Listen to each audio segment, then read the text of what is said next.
Good afternoon, everybody. Shall I ask Ms. Saranya, second year BSc Biochemistry of our department? Saranya, Yes, are you sir. there? Yeah, Yes. please start. Please start. Okay, sir. Good afternoon, all of you who are connected virtually for today's webinar session. Let us start first with a note of prayer to the Almighty. I am R. Saranya, pre-final year of BSc Biochemistry, and it gives me an immense pleasure to start this wonderful occasion. For India, as for the rest of the world, COVID-19 has been a disaster of unprecedented proportions. The world as we know it began to change on 31st November 2019. The COVID-19 pandemic, potentially one of the most significant disasters in modern history, began when China first reported the cases of pneumonia of an unknown origin in Wuhan city. COVID-19, an infectious disease caused by severe acute respiratory syndrome coronavirus 2, spread throughout the world. Currently, India is experiencing the second wave and experts are predicting the third wave now. In this situation, to make aware of our college fraternity, we, the Department of Biochemistry, KR College of Arts and Science, is organizing the national webinar on COVID-19 Fundamentals to Frontiers. And now I am very happy to invite Dr. Bhuvneshwari Santaram, Assistant Professor, Department of Biochemistry, for welcoming you all formally. Ma'am, please. Thank you, Saranya. Good afternoon to the respected dignitaries, professors, students, and to everyone gathered here. I take it as my earnest privilege in spreading red carpet to invite you all in this national webinar entitled COVID-19 Fundamentals to Frontiers. First of all, my amiable welcome to our respected chairman, Srimati Chellamma Ramasamy Madam, who ever guides us and who considers all our staff members in all of our life. Next, I take my great responsibility in welcoming our respected chairperson, Thiru K.R. Krishnamurthy sir, who is rendering his utmost effort in bringing up the students and upskilling them. One among them is this webinar. His painstaking effort and toil from the time of inception of our institution is commendable. I extend my gracious welcome to our respected, dutiful correspondent, Thiru K.R. Arunachalam sir, who is known for his versatile, proactive leadership and new conceptual framework, creativity and innovation, which he renders for the welfare of the students.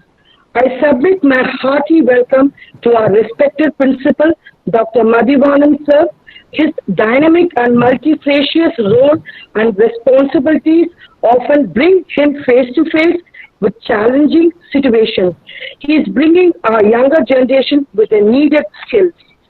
My next step in spreading my genial welcome to our organizing secretary and HOD of Biochemistry Department, Dr. S. Subbarayu sir, who takes initiation in organizing such programs and highly committed to the cause of education of our students' upliftment. My hearty welcome to our most respected resource person, Professor S. Salvadi Ishwaran sir, Academic Dean, Biocon Academy, Biocon, Bangalore. The very word of his name speaks the volume for itself. The bonding he has created and extended till now is a great gift to us. The values which Sir is about to impart for our students will be great resource in their formative years and is certain to have a lifelong impact on their lives. Our chief guest is a person introduced to our college years back. In the year 1998, he is the root cause for the establishment of the microbiology department, a favorite professor for all our students as well. Being the HOD of the department, he served as a pillar. Till now, he is in the care and affection of our college. His dedication and the time he has spent for us in his busiest schedule is to be appreciated. Our great regards to you, sir. I'm confident that your valuable ideas will prove useful to overcome new challenges and define a new dimension in dealing with the situations arising out of COVID-19. Let's make a decision to create a chain to break the chain of COVID-19 infection. We hope you will all be active participants in today's fruitful discussion. So please feel free to ask your questions at the end of the webinar. Life is a precious gift. Use your days wisely. Stay home, stay safe. Once again, I welcome one and all gathered here. Thank you. Have a gorgeous day. Thank you, sir. Thank you. Thank you, ma'am. Now it's my privilege to welcome our Honorable Principal, Dr. S. Madhivanan, Principal, AR College of Arts and Science, who is always our supporter and enthusiast for felicitating us. Sir, please. Okay, thank you. The most respected resource person, Professor S.S. Easwaran. Am I audible? Yes. Yes, sir. Yes, sir. Audible, sir. Head of the departments and faculty members from participating institutions across India. Head of the departments and faculty members of our own college. Alumni of the Department of Biochemistry of Care College of Arts and Science, and my dear students. Good afternoon, you all. It is my privilege to felicitate and to wish the participants of this national webinar on COVID-19 Fundamentals of Frontiers, which is organized by the Department of Biochemistry of our college to make understand about the novel technology and fundamentals behind the epidemiology and the diagnosis of novel COVID-19 during this pandemic period by our distinguished resource person, Professor Easwaran, who is serving as Academic Dean, Biocon Academy, care of Biocon Limited, which is one of the India's largest biopharmaceutical company located in Bangalore, which instituted Biocon Academy to create globally competitive biotech ecosystem in India through skill development. Our resource person, Professor S.S. Easwaran, basically an industrial microbiologist and having 25 years of both teaching and industrial training experience. His areas of expertise are applied microbiology, cell culture, and microbial fermentation, etc.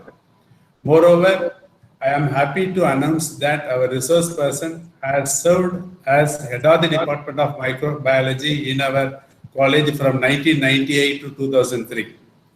I came to know that the great academician has contributed a lot in the field of laboratory medicine through Dr. S. Subbarayalu, head of the Department of Biochemistry, during discussions about our resource person in many occasions in my chamber.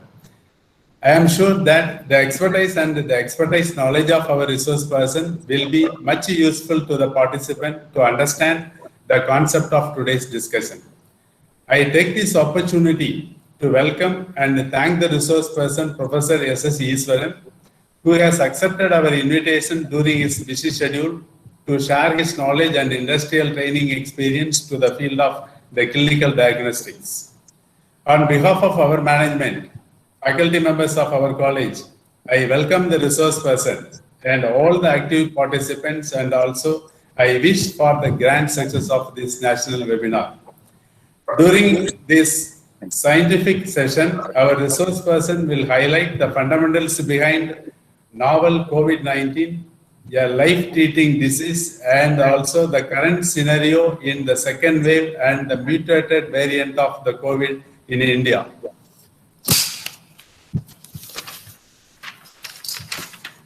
I hope that this webinar will be highly informative and interactive to share the ideas and the secrets of scientific thoughts. The great scientist Albert Einstein says that a scientific forum will exhibit the secret of God's thought.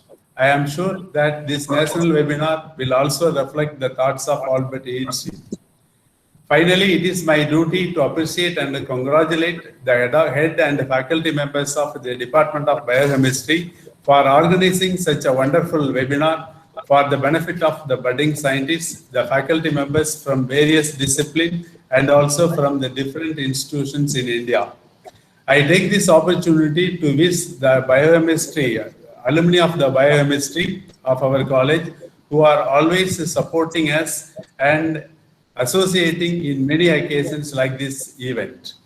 Let me conclude by wishing that each one of you, the participants you will get and carry back from here the vital scientific thoughts that will create you to aware about the most stressed and life-threatening disease, COVID-19.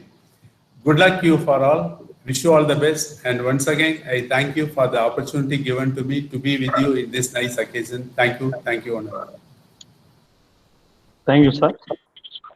Thank you, sir. Now it's my duty to invite our head of the Department of Biochemistry, Dr. S. Suprailu, for introducing today's guest of Honorable Professor S. S. Easwaran, Academic Dean, Biocan Academy, Biocan, Bangalore. Sir, please. Thank you, Saranya. Most respected principal of our college, Dr. S. Madhivanan, most distinguished chief guest and resource person of today's national webinar, Professor S. S. Easwaran, heads and faculty members of various departments of our college and from other institutions, faculty members of our own department, notable alumni, and my dear student friends, ladies and gentlemen. Good afternoon, you all. First of all, I would like to express my sincere thanks to you all for giving me an opportunity to speak in front of you all through this online platform. On this fine occasion, I am profusely overjoyed to take the opportunity to introduce our chief guest of today's webinar, Professor S. S. Easwaran. He is an academic dean, Biocan Academy, a center of excellence for advanced learning in applied biosciences, which is located in Bangalore.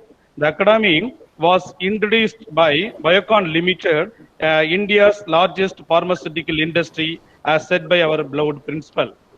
Professor S. S. Easwaran, basically a microbiologist by training with overall experience of 25 years, is an academic dean and with Biocan Academy, Bangalore, where he is instrumental in need identification and development of training courses. He also is the interface between the faculty, the students, and the subject matter experts at Biocan to unleash the application potential in the industry to enhance the employability of the students. He was a general manager for technology and service business of Biogen and responsible for the biopharmaceutical production training and regulatory service departments before joining Biocan Academy. He was technology manager at Merck Millipore, handling biomonitoring tools such as filtration, purification, chromatography, where he published articles in journals in India and Europe, and served as a scientific contributor for the Journal of Pharmaceutical Technology in Europe. Industry journey started for him with Biomercius, who is global leaders in vitro diagnostic and industrial microbiological application. He started his career as a lecturer in industrial microbiology in 1995 at Madurai Kamaraj University College, where he published technical articles in journals of national or international repute.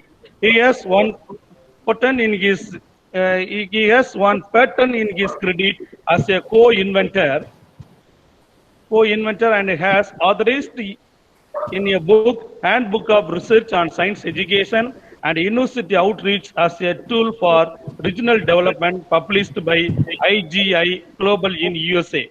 This book is one of the masterpieces that not as only critical acclaim but also international recognition. I want to say about our resource person, S. S. Easwaran sir, is very much interesting in verse writing.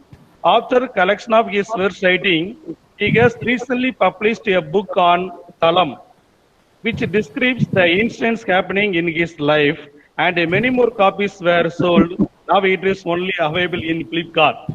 Okay, such a great personality is our resource person, Professor Salvadi Easwaran, means S. S. Easwaran. His areas of expertise are applied microbiology, cell culture, microbial fermentation, downstream processing, and rapid microbiology methods. These are all areas of his expertise. Besides these, and I'll also, it is also my duty to say about the SSC sir. He addressed as a resource person in a number of seminars, symposiums, scientific forums organized by various reputed institutions and industries in India as well as in abroad. Recently, he has given a talk on role of artificial intelligence in discovery and development of drug, conducted by Karnataka Science and Technology Science and Technology Academy on research on biotechnology. Besides this, Professor S.S. Iswaran was served as head of the Department of Microbiology in our college from 1998 to 2003. I known him for past 20 years. He's a godfather of us. I learned about him personally when I was working with him as a colleague in our college. He is academically brilliant. He is the first person to publish his research findings in a research article after doing research work in our laboratories. He is able to attract the students by the way of his novel method of teaching. He never tires till the students understand what he delivered to them. He is a lovable gentleman for any kind of action and always mindful of the work allotted to them. He holds a commendable capacity to execute any kind of administrative work interested to him. He has learned a very good name among his colleagues by the way of moving with anybody in a soft manner and coming forward to help anybody at any time. Such a great personality today is our resource person, Professor S.S. Iswaran.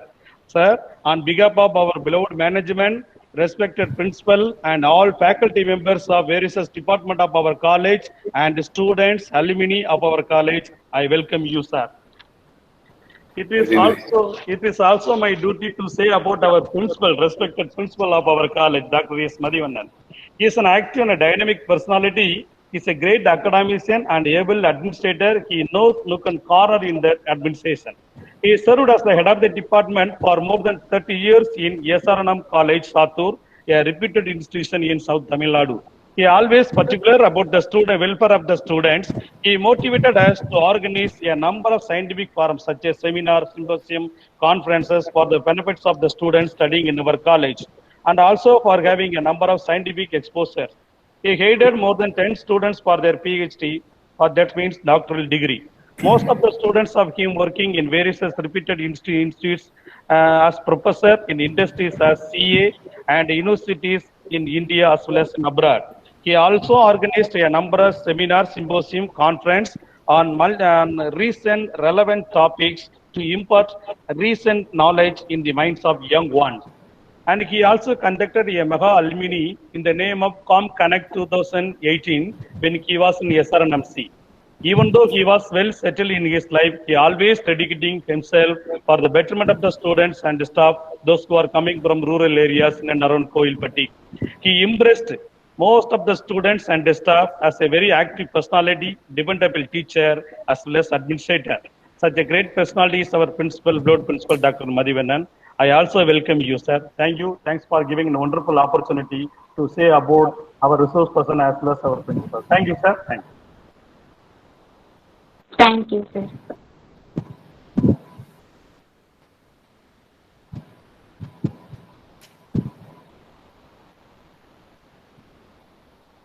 Saranya? Yes, proceed. Saranya? Sir. Can you able to hear it? Yes, sir. Okay. Now I ask today's chief guest and resource person, Professor S.S. Iswaran, sir, to hand over to take this session, sir, please. Thank you very much, Dr. Subrayulu and Dr. Madhivanan. Thank you very much for your kind words.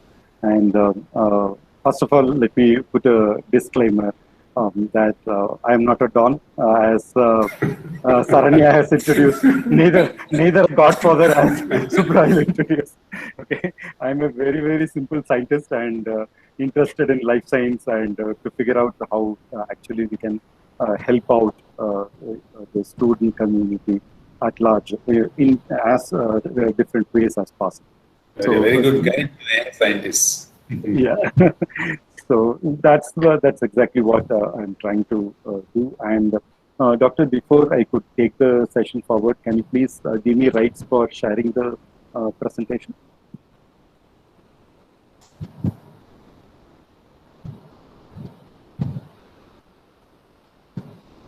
Brilo, Yes, sir. could you arrange? You have to share the rights for me to share the presentation. Right now, yes. Now, Yes, sir. Yes, sir. You can share it. Yes, sir. It is given, sir. Yes, sir. okay. Thank you.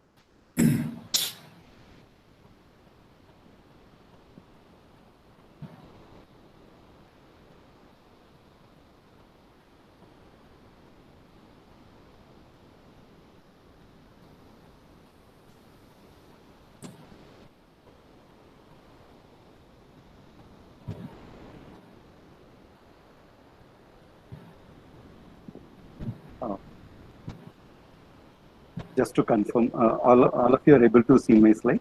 Yes, sir. You can able to see the slide, sir. Very good. Excellent. So with that note, we will get into the quick discussion on the fundamentals and frontiers of the most threatening and the most devastating disease, the pandemic which we are going through right now, that is the COVID-19. So at any point in time, if you have any doubts, please note down and please put your questions in the chat box so that by the end of the session, certainly we'll try to take all the questions one by one from the chat box and answer it for you. So that would be a really easy way to go ahead. Okay. So one thing I always love in the logo of KR College is that the term that is engraved in that is Muyarchi Thiruvinayakam. There is absolutely no other words or a phrase that can motivate a person in any situation, may it be in the job, may it be in the academic curriculum, or you are a student, or you are a professor, or you are a doctor, or you are suffering from a disease, doesn't matter at all. End of the day, Muyarchi Thiruvinayakam, if you really engrave, if you really keep this phrase in mind, you will never forget that the whole motive of KR College of Arts and Science is to make sure this culture is driven. Muyarchi Thiruvinayakam. So with that words, I would like to get into the discussion, and during this presentation, I may ask the students to quickly unmute themselves for a couple of seconds and respond to me. Is that okay, Dr. Subrailu? Yes, sir. Please. Okay, good. So since it is a post-lunch session, everybody would have just taken lunch, and I know how it actually looks like because I have also taken lunch just now. So I completely understand the situation all of us are in. So what we'll do is we will start with a quiz. Okay, so from the quiz we'll take it forward. I'm going to show you some of the pictures, and I would like the students particularly to unmute for a second and name the person whom you are seeing in the picture. Okay, who is this? Anybody? Students, please.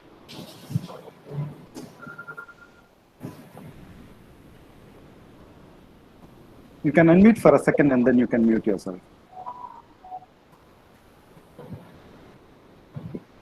Students, can you able to recognize him? Anyone, please? If you don't know, you can. Oh, yes. Yeah. Very nice. So, you are saying he is Mark. Okay. Who is this though? Any idea? If you don't know, you can say I don't know. So Sir, they can move to the next picture. Shall I answer, sir? Yes, sir, you can.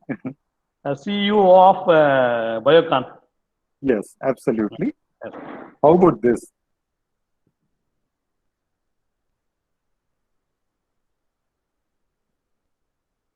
Okay. Nobody want to give it a try? Yeah. Okay.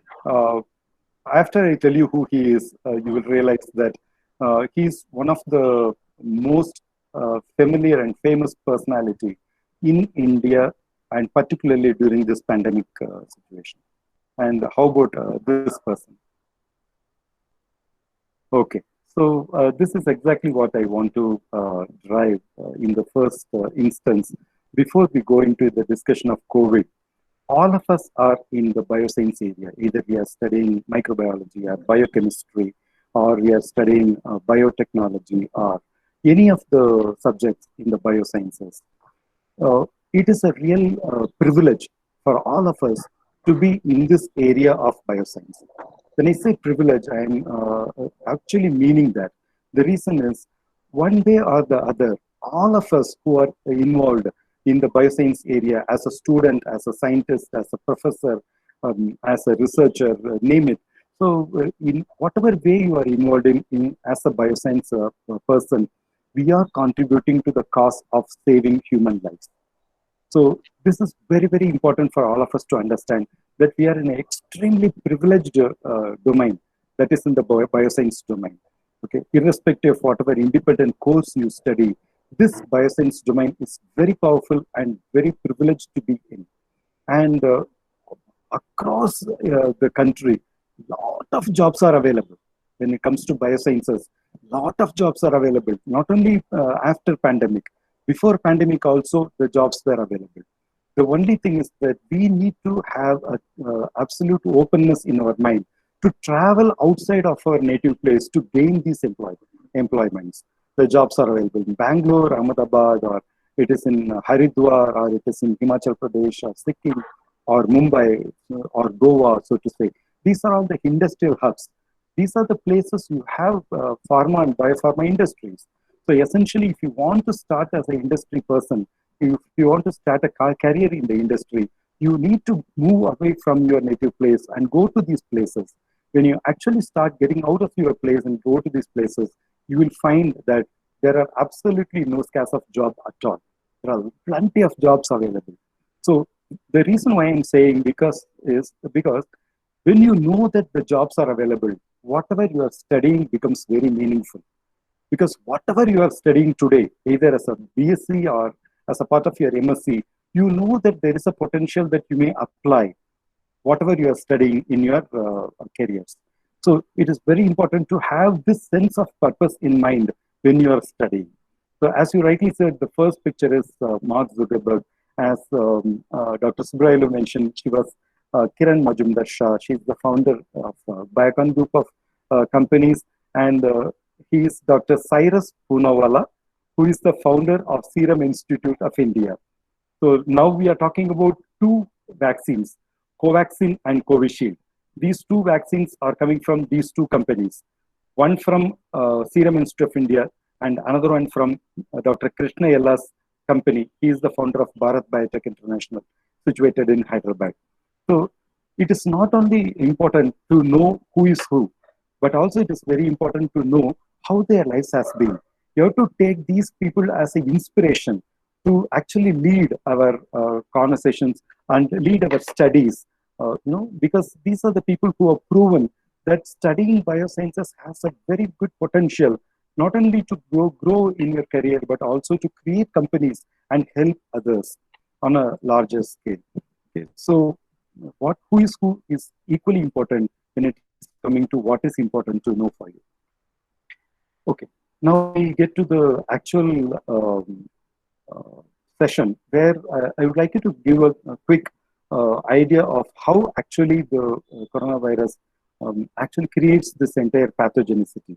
So as a biologist, all of us know that moment you talk about a disease, the first thing we talk about is etiology, right? That is what Louis Pasteur has told us, that before you start anything to understand about the disease, before you start even creating an antibiotic, or before you are creating any medicine towards a drug, first you need to understand the disease completely. More you understand the disease, easy it becomes to handle this particular disease. So I would like you to watch this 2 minutes video, which will clearly tell you how actually this entire pathogenesis happens. Okay, and post that I'll explain you how it works. Are you able to listen to the video audio also?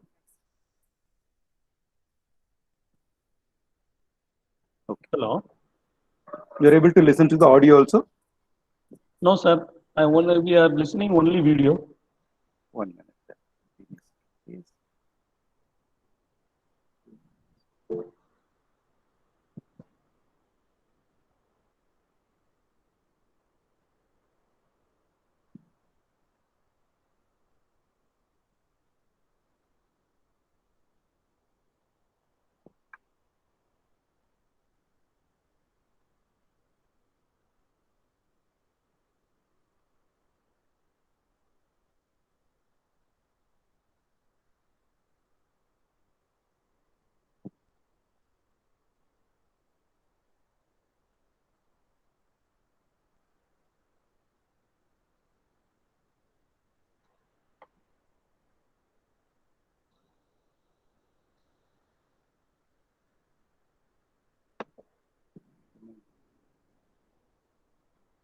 Okay, let's not waste time. Okay. No. Ideally, you should be able to listen to the audio. Okay, I'll explain this.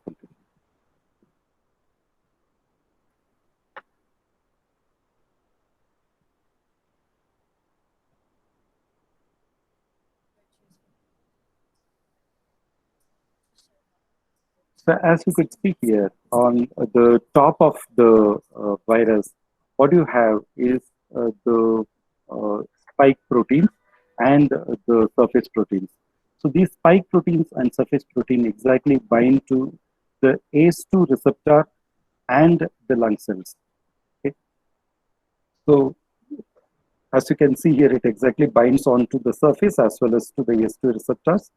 And the spike cell is the one that actually makes the attachment with the ACE2 receptor on the surface of the lung cell. Okay. These are the lung cells, as you can see here, and it is attaching now.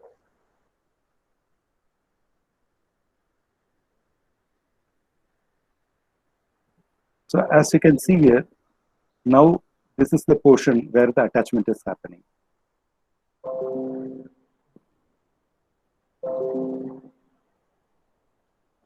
Yes, there. Now the genetic material goes into the host cell.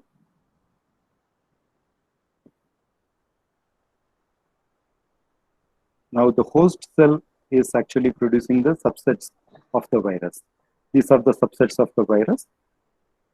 And as an intrusion body, it is packaging and producing the virus again, which means our body is producing the virus again. Then it ruptures the host cell and comes out again. It is bursting out, comes out. This is called as exocytosis. So the first one is the endocytosis, where it has entered. Now this is exocytosis, where the infected virus has multiplied and it has come out of the virus. So it has come out of the host cell. So now, what is very important to understand from the pathogenesis of the COVID-19 is that there are 3 stages in the entire pathogenesis. The stage 1 is the infection. Stage 2 is the multiplication. Stage 3 is the actual cytokine storm. Okay, so the stage 1 infection, all of us know very well with all of publicities that has happened in the TV, how actually the infection happens. This infection is a droplet infection. So because it is a droplet infection, the person who is coughing, he liberates the virus as a part of his throat, and then it reaches the surface or directly it enters into another person's nasal cavity, and then it goes inside the windpipe and it goes to the respiratory tract. When it reaches the respiratory tract, it has the respiratory tract, particularly I'm talking about the lower respiratory tract, that is after the lobes. After the lobes, you have the lungs, and the lungs has a covering. And this lung covering has cells which has the ACE2 receptors. So to the ACE2 receptors, the spike protein of the virus attaches, and then either as an entire virus or sometimes as the nucleic acid, it enters into the cell. this portion is called as the endocytosis. So once it is enters into the host cell, that is the human lung cell, then the cell liberates the nucleic acid, that is RNA, ribonucleic acid, and this RNA goes into the cell mechanism. It hijacks the host cell mechanism and then produces the subset through the regular replication mechanism and protein synthesis. The subsets of the proteins are produced, and these subsets are packed as the intrusion body, and then it again comes out as a complete virus. Then it bursts, it ruptures the host cell and comes out. This is the exocytosis. So that is stage 1 and stage 2. When this exocytosis is happening, that means multiple cells of the lungs are getting impacted. So when a lot of cells are getting impacted, body produces the natural killer cells called as cytokines. So these cytokines attack all the cells that are actually ruptured by the virus cells, which means these are nothing but our lung cells. So our own lung cells are getting impacted because of the cytokine. This is why it is called as a cytokine storm. So because of the cytokine storm, a lot of lung cell becomes inactive. Thereby, it is creating a respiratory congestion in the patients. And then if the patient is not supported by oxygen over a period of time, immediately from there to over a period of time, then the patient is compromised. That is the entire pathogenesis of the COVID-19. Now, when you know how it actually attacks, there are a lot of approaches for the therapy of COVID-19. One is the reinvention of the good old practice where the people initially in the first wave, people started with the plasma therapy, which means you collect the plasma from young patients who have just gone through COVID disease and recovered, which means that they will have the antibodies for the coronavirus and then inject these plasma into the seriously ill old patients so that they get complete therapy through the plasma. The antibodies go and attach to the viruses and they make sure that it is taken care by the immune system. So that is the very old method, and it is a very naive method too. And then came the next approach, that is the repurposing of drugs.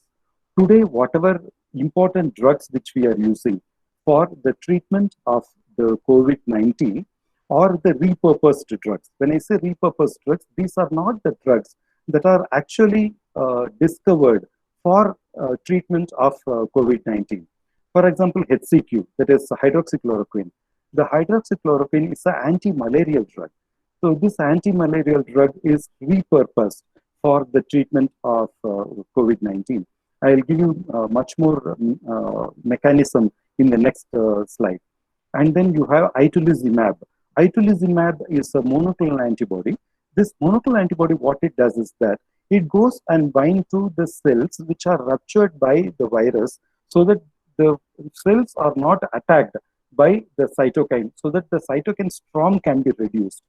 If the storm can be reduced using the antiviral agents, then making a therapy becomes much easier.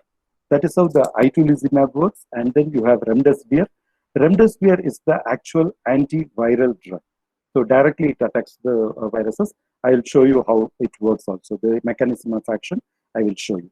So in the news, this is exactly the medicine you are listening to, where in a lot of cities, people are standing in queue to get the medicine called as remdesivir.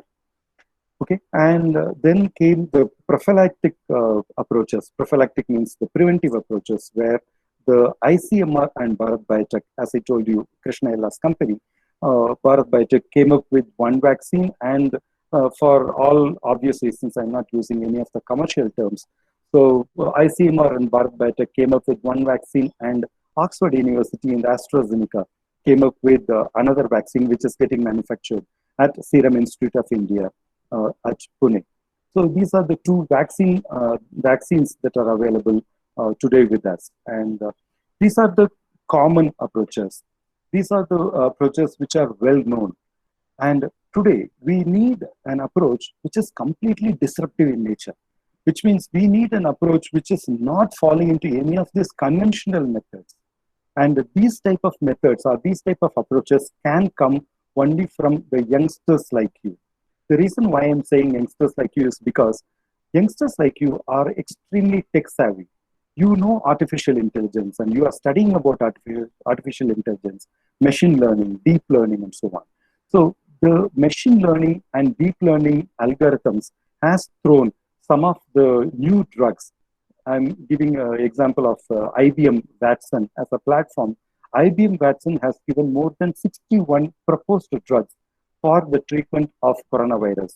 These are not the repurposed drugs. These are hardcore novel drug molecules. Okay, so these are the different approaches, both the oldest approach, the current approach, and the frontier approach for the treatment of coronavirus. The reality of the entire thing is very, very important to understand. Why it takes a lot of time for the medicines to really come into the market, even though the spread of the virus is very fast. More than 92% of the time, whenever you are taking a medicine through a clinical trial, these clinical trial fails, these medicines fail. When I say these medicines fail, it is not that these medicines do not have efficacy, but they fail because they are effective, but the side effects are very, very strong, which prevents the molecule to be used on a large scale basis. So most of the times, only 8% is the time when a new drug, it comes to the market successfully, which means that if you are going to take 100 drugs, 100 different drug molecules, the possibility of the drug molecules to come to the market is only 8%, or 8 drugs is only going to come to the market. So I'll come to the mechanism of action of one of the repurposed drugs, that is the HCQ, that is hydroxychloroquine. As you can see here, this is the ACE2 receptor. Okay, this is the ACE2 receptor, and the hydroxychloroquine binds to the ACE2 receptor. So when the hydroxychloroquine binds to the ACE2 receptor, those cells which has not been infected by the coronavirus yet. So what actually happens is that those cells are completely prevented from the infection. How it is prevented from the infection is because the hydroxychloroquine is binding to the ACE2 receptor. Therefore, there is no place for the spike protein to actually sit on or to bind to the ACE2 receptor. Without a receptor binding, the spike protein cannot ingest its nucleic acid into the cell. So in the primary level itself, it can be completely prevented. That is number one. Number two, for those patients who have actually gone through the first phase of the disease, where the attachment has happened and the virus has gone into the cell, where the endocytosis has already started. So when the endocytosis has already started, what happens is, this is the reason why the patients are given with the zinc as one of the supplements.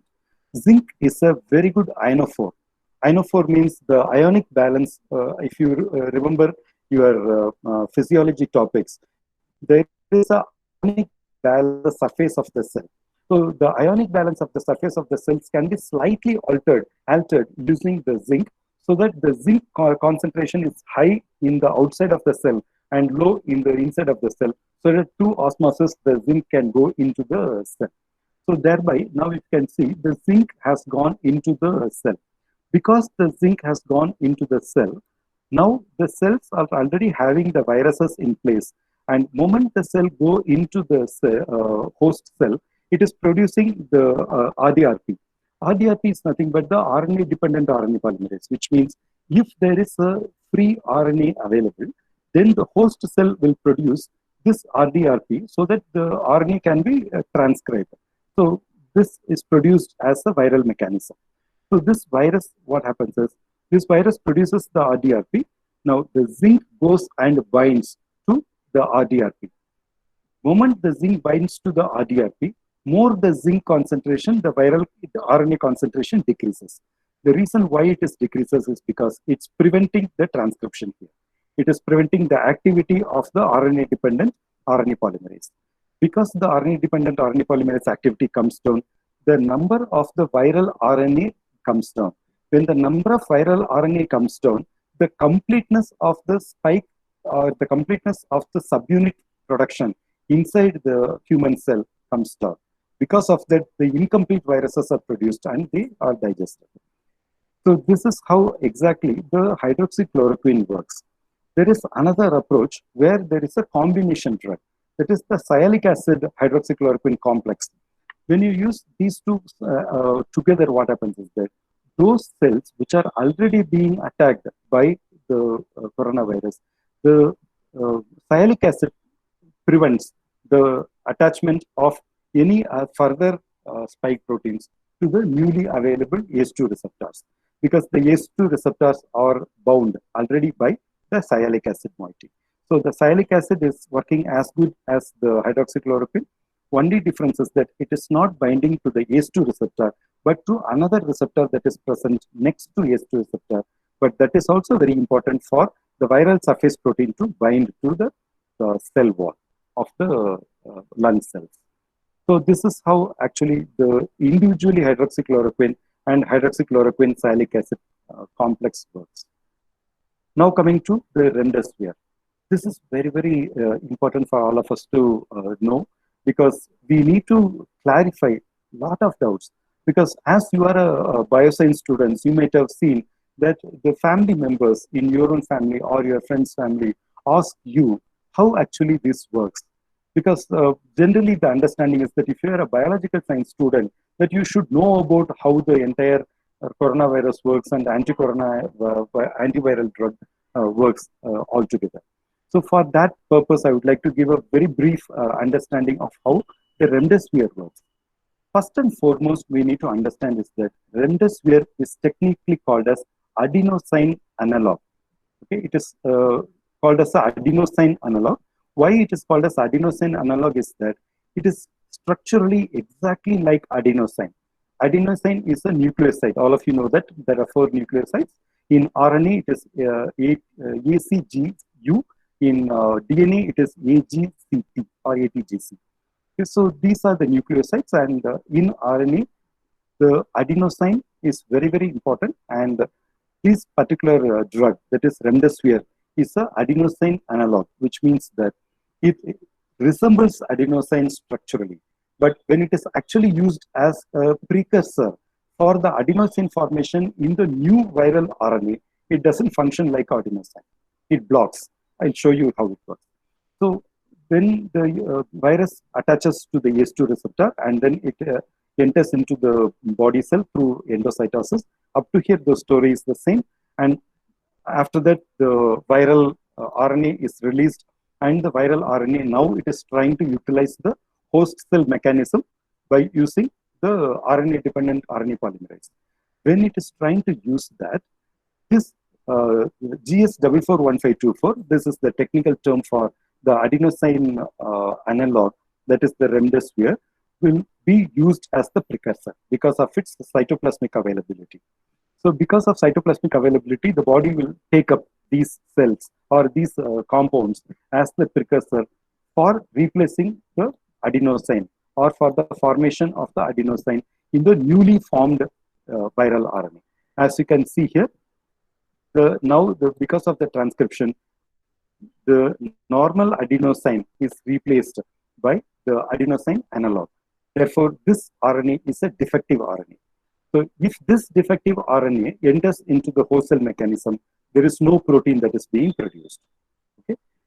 The structure, what you are seeing below, is very, very important. This is the smartness of any living organism in the world. Okay, because any living organism will try to fight out for its survival to the end of its cycle. Okay, so virus is no exception in this. So what these viruses do is that these are called as the proofreading enzymes. Okay, these are the RNA endonucleases. So these RNA endonucleases are a proofreading enzymes. What they do is that more the number of defective RNA, immediately it will identify the defective nucleoside and replace with the correct nucleoside so that the virus can successfully come out. So this this endonucleases or the repair mechanism is taken from the host cell, but it is produced by the viral RNA. This viral RNA itself is coding for this endonuclease also. So there are 2 things we need to do. One is that Generally, this is very rare case. Right now, it is very rare phenomenon to occur because most of the time the remdesivir acts very fast that the viral concentration reduces drastically before the recognition by the endonucleases. But if there are cases where the remdesivir is given, but still the activity is not proven, that means we need to use a mutant of this endonuclease, RNA endonuclease, along with the remdesivir. Now the medical fraternity are using a mutant of this endonuclease along with the RNA. As you can see here, the viral polymerase and the proofreading endonuclease. This is a combination medicine. If this combination medicine is given, then the viral RNA gradually will come down, and more the concentration of the remdesivir, less the concentration of the viral RNA. Moment the viral RNA concentration becomes very less, then the number of viruses liberated into the system is very less. Then it is easy for our own body to cope up with that. You don't have to really treat till the end of the disease. So this is the reason why some of the times you may see that some patients recover very fast, some patients takes time. In some patients it is 2 weeks, some patients it is 3 weeks. Some patients you might have seen, if it's who is a young patient, 30, 35 years old, 40 years old, sometimes they get out of the treatment within 5 days of the admission. Okay, because the remdesivir 2-3 doses was given, and now the body has actually coped up to produce the cytokines, and it can take care of it itself. So these are the mechanism of action of the drugs that are used as the primary treatment regimen for the COVID-19. It is very important to have zinc as a part of the regimen, because zinc will create a very strong zinc ionophore layer on the surface of the lung cell, so that there is a osmotic ingress of the zinc into the cell, so that the ribosomal activity or the RNA-dependent RNA polymerase activity is completely prevented. So this is very important from the overall discovery perspective of the drug side. Now coming to the vaccines that are available. Please watch this short video, and then we will go to the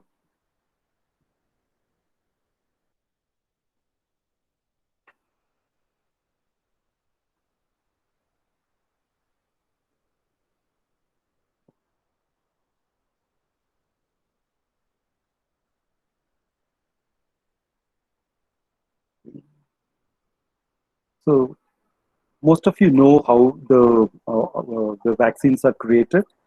There are, I don't know if you are able to listen to the sound. I'll give you the background how it works. So these are the antibodies that are produced against the viruses, but most of the time it is inadequate. That is the reason why at any point in time these patients are compromised. But when you actually isolate the cells that are responsible for the production of the antiviral antibodies, then these mRNAs are isolated separately to mass produce the spike proteins without the capsule, so that the inactivated capsules are produced, so that it can produce the immunogenic activity. Because of the immunogenic activity, some amount of viruses will be killed, but the main aspect is not to use as a therapeutic agent, but it is to be used as as an agent to improve the immunity. As you can see here, three portions are used as a part of the virus. One is the spike protein, another one is the surface protein. This is the basic difference between two types of vaccines that are produced and distributed in the market. As you can see here, one is a live attenuated vaccine, another one is an inactivated vaccine, and another one is a subunit vaccine. Okay, so when you use any of these three types of vaccines, as usual, it has to go through the scrutiny through the clinical trials. So the preclinical trials are done with the animal models, and then it is proven for the toxicity profile. Once the toxicity profile is cleared, then only it is used for the clinical trial in the human being. In the human being, both the impacted as well as not impacted patients are tested. And when the patients who are not impacted are tested, the side effects are completely profiled. And this is called as the phase 1 clinical trial. And in phase 2 clinical trial, the impacted people are tested. So once the impacted and the unimpacted people are tested and the entire profile is created, then FDA approves for this medicine. Normally, it takes about 3.5 years to 4 years to actually come out with the full profile of the vaccine. But actually, because of the pandemic situation, there is another way, which is an accelerated pathway. And in the accelerated pathway, the number of patients and the duration are slightly reduced so that the number of casualties can be reduced. So then it is given as an emergency approval for use. That is how these COVID vaccines have come very fast into the market, so that you create a very strong population or a very wide population that is immediately immunized. Once the large population is immunized, I will tell you what actually happens. Now, before we go into the understanding what is the importance of the vaccination and other terminologies that are there in the frontiers of the COVID-19, I would like to touch upon slightly about the wave 2, which we are going through now, and various reasons and what we need to do to actually cut down this wave 2. As it is told in the wave 1, what is very, very important is to cut down or disconnect the chain. This is chain reaction. This entire viral infection is a chain reaction.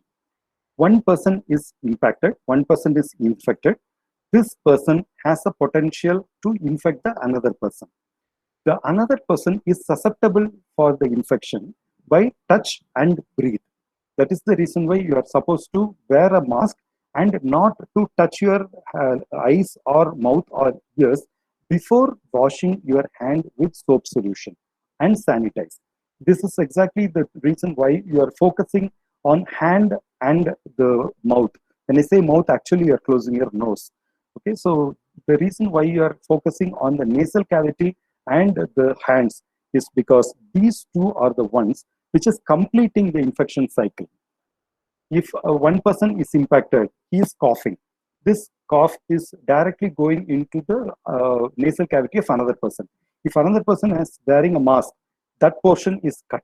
That portion of the chain is cut, number one. In another case, the person has coughed and the droplet is available in the air or it is available in a surface, and another person has touched the surface. Before the virus in his hand touches either the mouth or the nose or the ears, through which the virus can potentially, not many times through the ear, but primarily through the nose and the mouth, before it is going in, if you have sanitized and if you have washed with the soap solution, the second time you are cutting the chain. This is very, very important to understand. Why we need to sanitize, wash hands, and why we need to wear masks. It is not only for our self-protection, it is for the protection of the community at large. You are trying to break the chain of infection. Please educate as many as people as possible about this cutting or disconnecting this chain, this infection chain. This has not happened successfully in the wave 1. That is reason number 1. Reason number 2, in wave 1, we were all actually learning lessons. That is the reason why we were not able to actually do any prophylactic action. We were doing only treatment. We were not able to do any prevention. By the end of wave 1 only, now we have started doing the vaccination. These are the two reasons why now we are going through a wave 2. The wave 2 should subside or might subside or will subside only with our own efforts. It will not happen automatically. If all of us who are watching this video is going to spread as many as possible contacts with you about how to actually cut down the infection chain, how to break the infection chain, that is going to make the difference. That is exactly what all the media or the government is trying to impose on us to spread the word. Okay. So now, having seen what is the wave 1 and wave 2, and the red one is the wave 2 of United States, and the green one is the wave 2 of India. As you can see here, India has the potential and has become the number one in the total number of infected cases when compared to any other countries in the world. So we are absolutely not in the right direction, and it is in our hands that we can bring these numbers down, and then we can start proceed or moving towards the journey towards our routine life as we were 2 years before. Now coming to the frontier areas of the COVID-19. A lot of times these terminologies you must have heard in the recent past in the news or in some of the WhatsApp messages or in Facebook or in the tweets and so on. The first one is mucormycosis. This is a very, very important thing to understand, because when you are talking about the COVID-19 treatment and the COVID-19 coronavirus disease, you are directly handling the immunity or the immune system of the human body. When you are working on the immune system of the human body, please remember this immune system is which was keeping the opportunistic pathogens, the common cells, the normal cells, normal fungal and bacterial cells that were living in our nasal cavity and on our surfaces under control for so long. Okay, this is called as a mucosal immunity.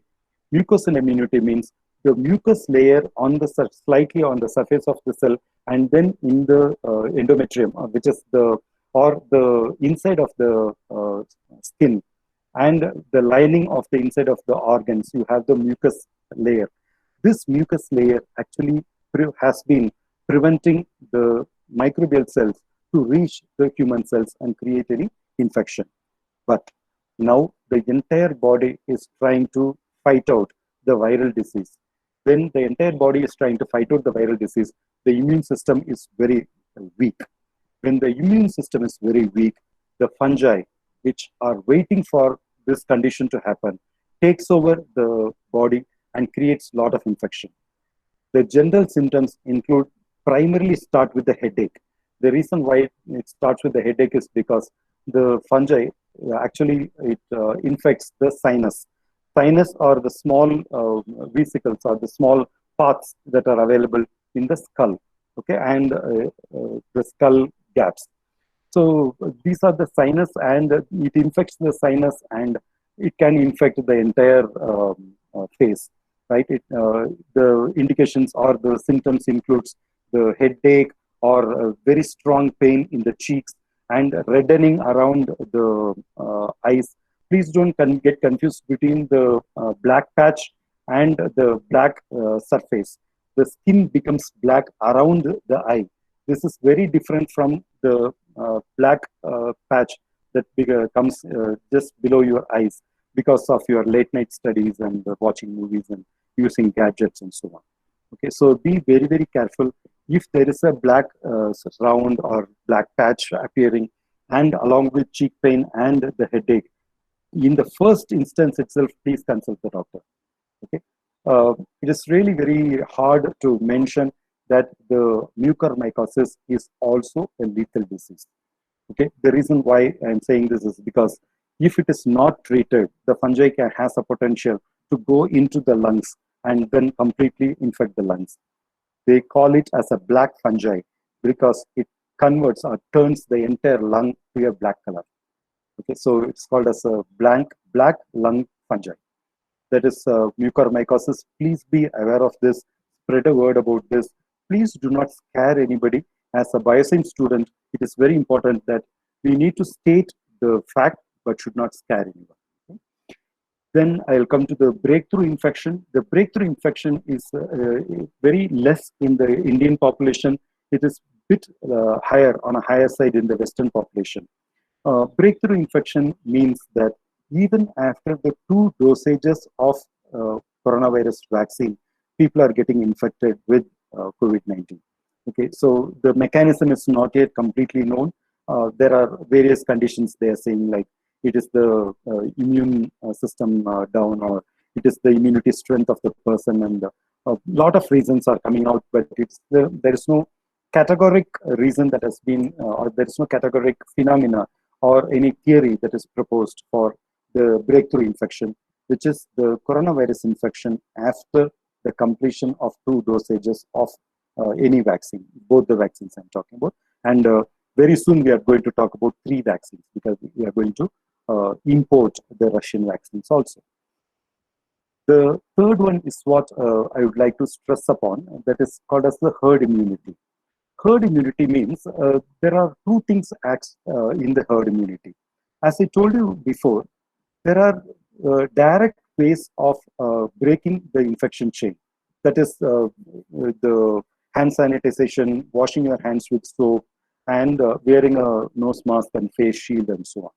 That is one way, okay, in which a healthy person prevents himself from the viral disease. Okay? If everybody, imagine if everybody prevents themselves from the viral disease, how will the infection continue? The infection cannot continue. If the infection cannot continue, if there is no potential bearer, if there is no potential host, naturally there will be decline in the overall pandemic situation. Now, if the vaccination is taken seriously and masses of people is getting vaccinated, just give me 1 second, please.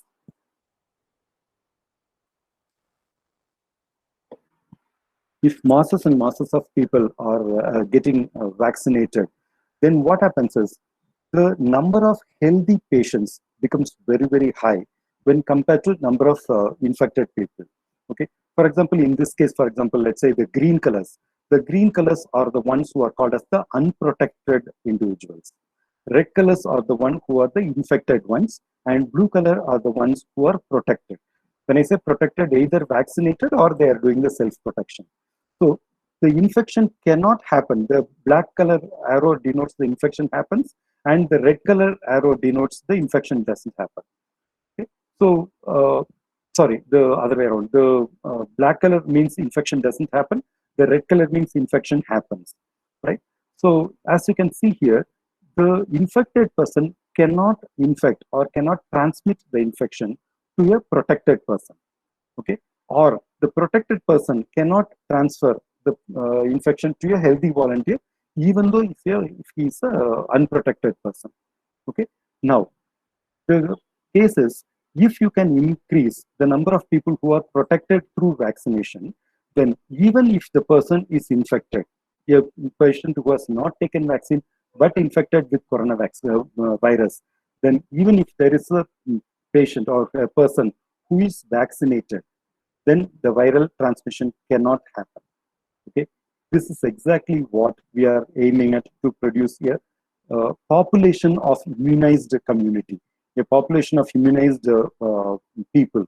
And if you create that type of population, gradually the people who have not taken vaccine also will not get the infection, because the probability of infection is very less.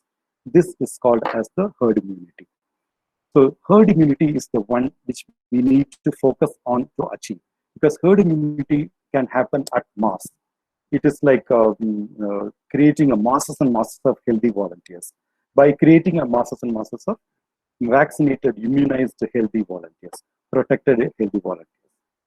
So these are all the major aspects one has to really keep in mind when we need to understand about the fundamentals and the frontier aspects of the COVID-19 disease.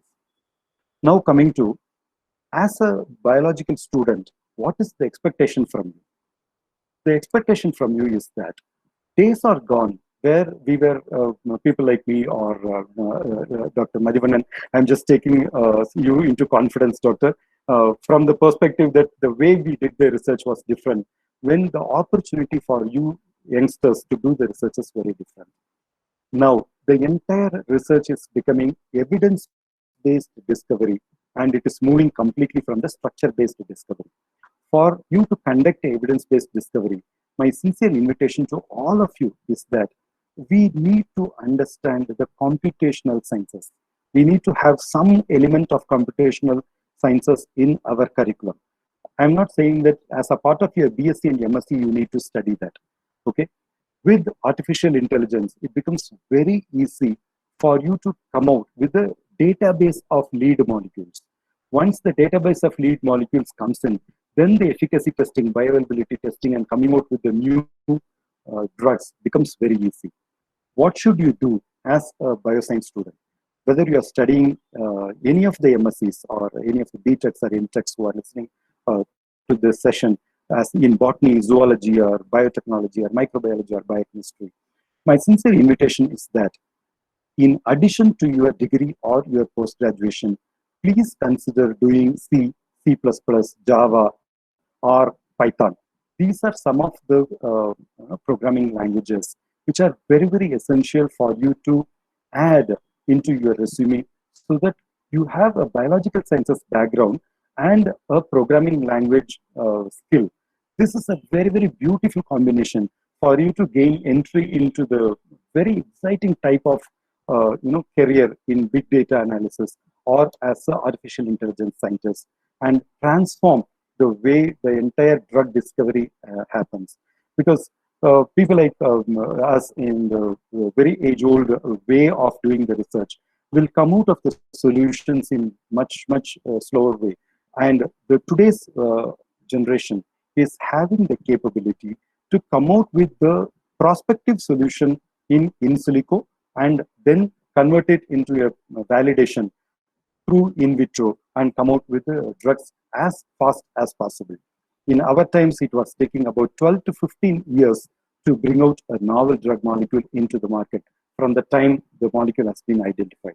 But the research actually says that with artificial intelligence, machine learning, and with the deep learning mechanisms, the time taken to bring the medicines to the market from its identity is not more than 3 years, 3.5 years. Okay, there are drugs that are being submitted to FDA under the category called as AI-aided discovery. The drugs that are come out with artificial intelligence-aided discovery. So I really call upon all the students who are listening to this session to actually consider doing any of these programming languages along with your biological sciences degree, which you are doing. In a way, what Biocon Academy is doing for increasing the employability is that we offer a suite of short-term courses, which is focusing on the bioscience areas with the partnership with Tech Graduate Institute or BITS Pilani or MS Ramaiah College in Bangalore. And we also give the functional visit training, which is a experiential learning at Biocon group of companies and Syngene facilities, and hands-on training at Biozene and Thermo Fisher, and professional skills training, because it is very, very important for all of us to know that the importance should be equally given to the scientific knowledge as well as the communication skills, because that is going to prepare you to move yourself away from the city where you belong to and start searching for a job across India. If you improve your communication knowledge, the confidence with which we will cross these barriers is very high. Thereby, you can increase your employability. That's exactly what Biocon Academy is doing. And these are the companies who are hiring students from Biocon Academy from various courses which we are offering, which includes the bioscience course, clinical development course, applied industrial microbiology course, quality control analytical course, and we are offering a dedicated 2 weeks course for the faculty, who are the lecturers and professors who are teaching in the colleges and the universities in the bioscience area to get trained in Biocon, to get a industrial exposure so that they can make the necessary pedagogical changes as a part of Biocon Academy faculty development program. So that's all I thought I will share with all of you this evening. I really thank Dr. Subrailu for having contacted me to deliver this session for all of you. Thank you very much, Doctor, for this opportunity. Thank you very much, Dr. Madhivanan and the management of KR College of Arts and Science, which is always close to my heart, being an ex-employee of the KR group. Thank you very much. And if you have any questions which you come across after the session is over, please don't hesitate to write to admissions@bioconacademy.com or WhatsApp to this number, or you can visit our website. Thank you very much. Yes. Okay, sir. Sir, you have given very good explanations about COVID-19, fundamentals to frontiers. Okay, sir. We are learning the mechanism of action of COVID-19 and what are the process or takes place during the replications of the particular RNA of that particular virus Okay, and how to can you please help me out in, or anybody who can help me out in reading the questions if anything has come up? yeah, sir. Sir, shall I ask one question, sir? Sir? Yes, sir, it's audible. I have some questions that come up. Sir, Can mucormycosis be cured? Is that contagious? Yes, answer is yes to both of your question. Madhu Dharini, if I'm not wrong. Yes, the answer is yes. It is treatable disease.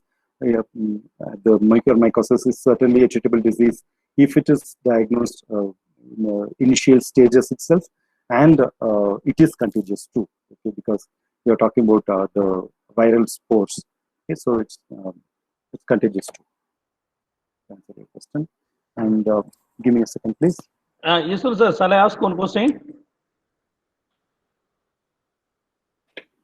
How, yes, sir? Sir, yes, sir. It's audible. Okay, there is another question. Can COVID-19 survive Yeah. in drinking water? So far, there are no concrete publications that have come to prove the existence or the survival of COVID in various fluids, and particularly in drinking water. But as all of us know that it is a aerosol, right? Because it is a aerosol, it can potentially stay on the surface of the water for some time. Certainly not as long as it can stay in any of the normal surfaces or in the air, but it can stay for some time. Okay. So would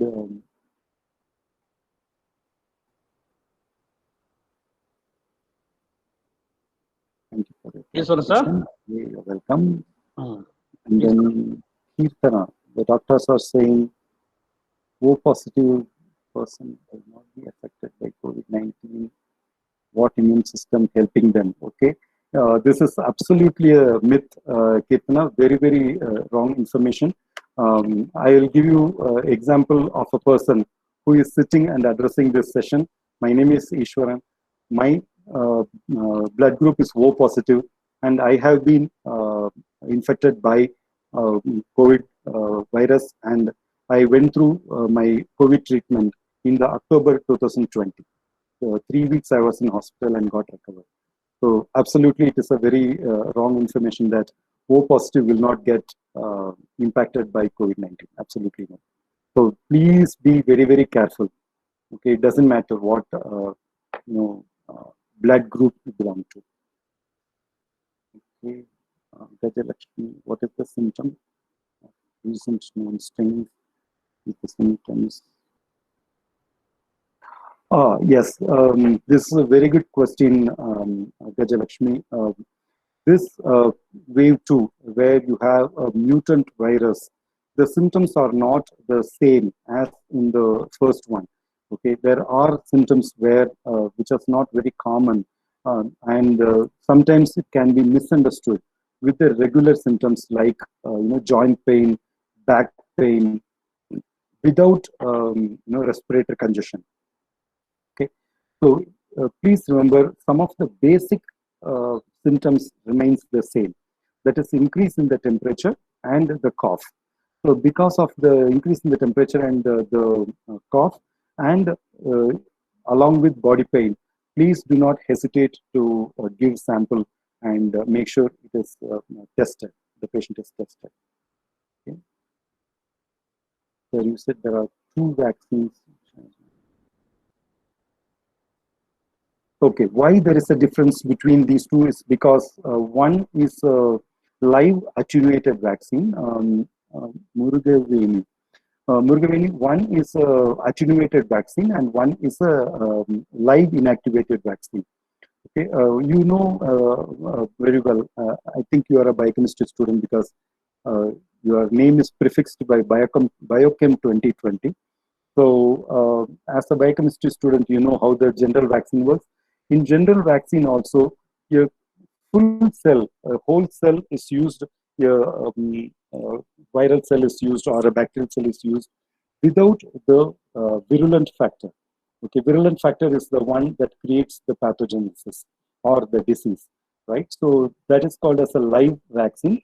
And the other one is the attenuated vaccine, where you have a cell which is not live, but it has the potential to create the immunogenic responses. So these are the two different types of vaccines which we are using in the corona vaccines also, and that is the difference between these two. As far as the coverage, anti-COVID coverage is concerned, there are claims from 70 to 78% between these two vaccines.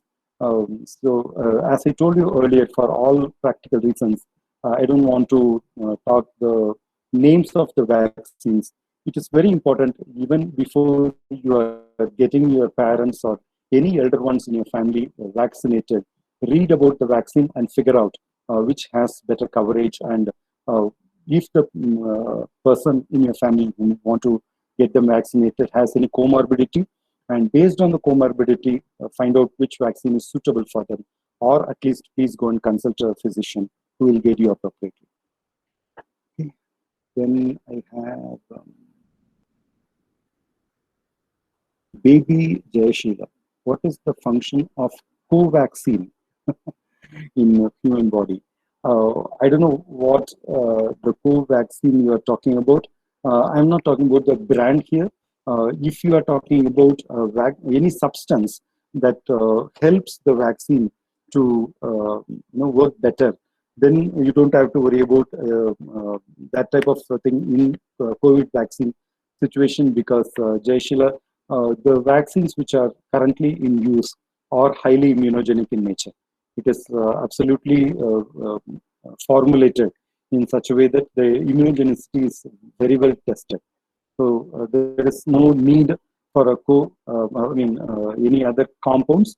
But if you are talking about booster dose, then yes, the booster dose is very, very important, because this vaccine is also working like any other vaccine, where the booster dose is the one which gives sustainability of the memory cells that are produced in the body against any of the target disease.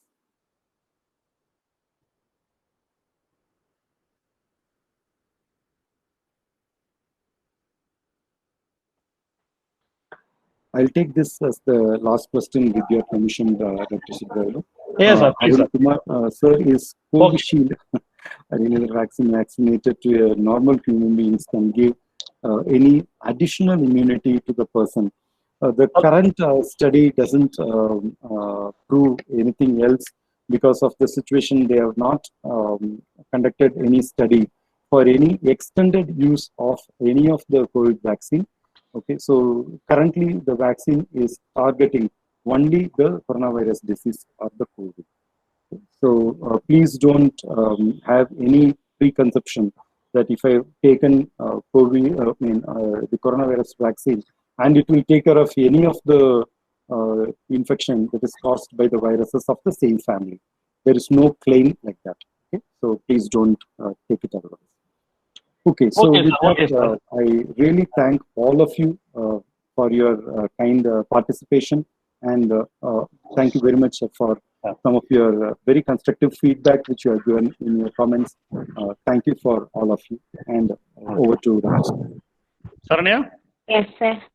you can ask Susagri ma'am to Okay. give vote of Thank thanks. you for the interesting session, sir. And now it's time to express our gratitude and thankfulness. I request our ma'am, Mrs. R. Sivasankari, Assistant Professor, Department of Biochemistry, for delivering the vote of thanks. Ma'am, please. Thank you, Sharanya. A warm good evening to one and all gathering here for this wonderful evening. The best and beautiful things in the world cannot be seen or even touched. They must be felt by heart. Thank you, such one prayer among them. I consider it a great privilege to propose a vote of thanks to all the dignitaries who have witnessed it as a memorable and successful event. First of all, I would like to say my sincere thanks to our honorable correspondent, Through K.R. Arunachalam, sir. Thank you, sir. Today, my words are not enough to express the gratitude On behalf of Biochemistry Department, I would like to thank our resource person, Professor S. Nalvadi Iswaran Sir, Academic Dean, Biocon Academy, Biocon, Bangalore, who graced us with his thought-provoking address on COVID-19 and set a perfect platform to our college. Thank you, sir, for your valuable speech. Next, I would like to thank our Honorable Principal, Dr. S. Madhivanan Sir, for all words of wisdom that radiated a source of energy within us. We will ever remain grateful to you, sir, and we thank you for being with us today, sir. It's my honor and more than a pleasure to thank our beloved HOD, Dr. S. Subrailu, sir, on behalf of one and all present over here. Thank you, sir. Next, it is a special pleasure to thank our honorable professors who have constantly extended their love and support to the program. Last but not least, I would like to thank our student friends who are the integral part of this webinar. Once again, I express my heartfelt thanks to all of you for being part of this webinar to make it in a grand, successful manner. Thank you for giving this wonderful opportunity. Have a nice day. Thank you, sir.